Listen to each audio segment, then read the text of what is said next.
ආයිබෝ. අද අපි හදන්න යන්නේ තිබ්බටු වලින් රසම රස තෙම්පරාදුවක්. එහෙනම් අපි බලමු කොහොමද මේ තිබ්බටු තෙම්පරාදුව හදන්නේ කියලා. මුලින්ම තාච්චියක් ලිපේ තියලා ඒක රත් වුණාට පස්සේ මේ ආකාරයට පොල් තෙල් ටිකක් එකතු කරන්න. පොල් තෙල් ටික රත් වුණාට පස්සේ සුදු ලූණු,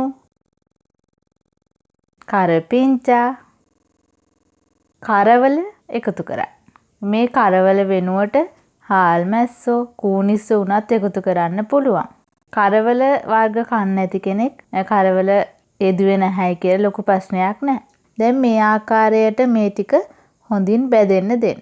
ඊට පස්සේ අපි මෙන්න මේ වෙලාවේදී නැටි ඉවත් කරලා හොඳට සෝදගෙන වතුර බේරගනිපු තිබ්බටු ටික එකතු කරලා හොඳින් හැඳි ගන්න ඕනි.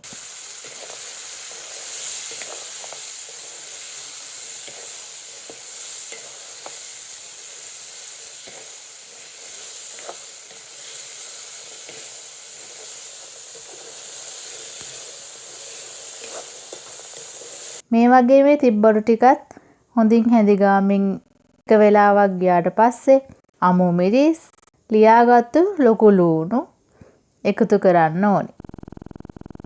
ඊළඟට නැවතත් මේ විදියට හොඳින් මිශ්‍ර කරන්න.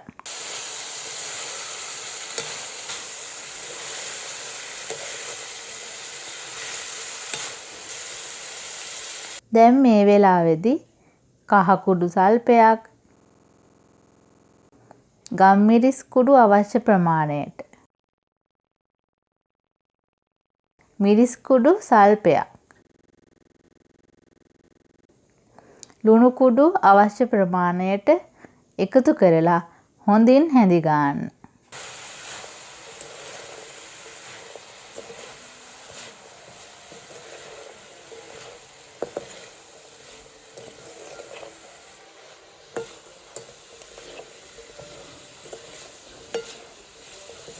ඊළඟට කෑලි මිරිසුත් අවශ්‍ය ප්‍රමාණයට එකතු කරගන්න.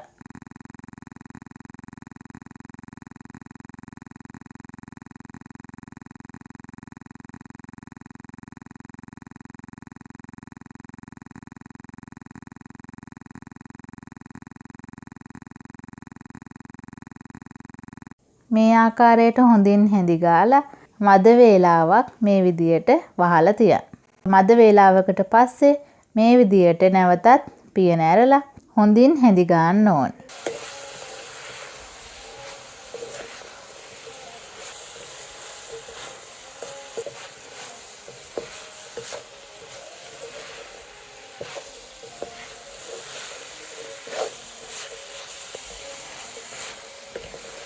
නැවතත් අපි පොඩි වෙලාවකට මේ විදියට මේක වහලා හොඳට තැම්බෙන්න දෙන්න ඕනේ. ඊට පස්සේ ආයෙත් මේ විදියට ඇරලා නැවත හොඳින් හැඳි ගන්න ඕනේ.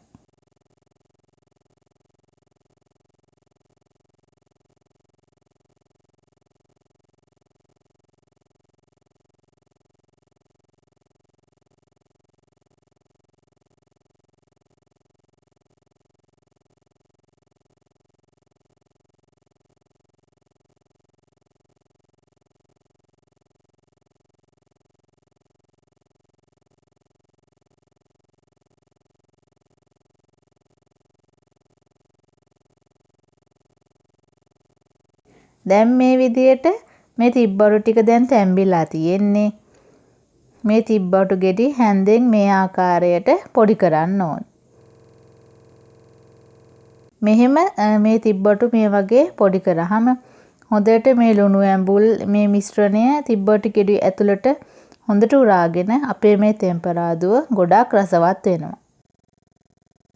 ඊළඟට මේ ආකාරයට හොඳින් හැඳි ගාමින් හොඳින් තෙම්පරාදු වෙන්න දෙන්න ඕනේ. මේ විදියට හොඳින් තෙම්පරාදු සුවඳ එනකොට අපිට මේක ලිපෙන් බා ගන්න පුළුවන්. තිබ්බටු කියන්නේ ඊටමත් ගුණවත් ආහාරයක්. එහෙනම් ඔයාලත් මේ විදියට තිබ්බටු තෙම්පරාදු කරලා රස කොහොමද කියලා කමෙන්ට් එකක් දාන්න.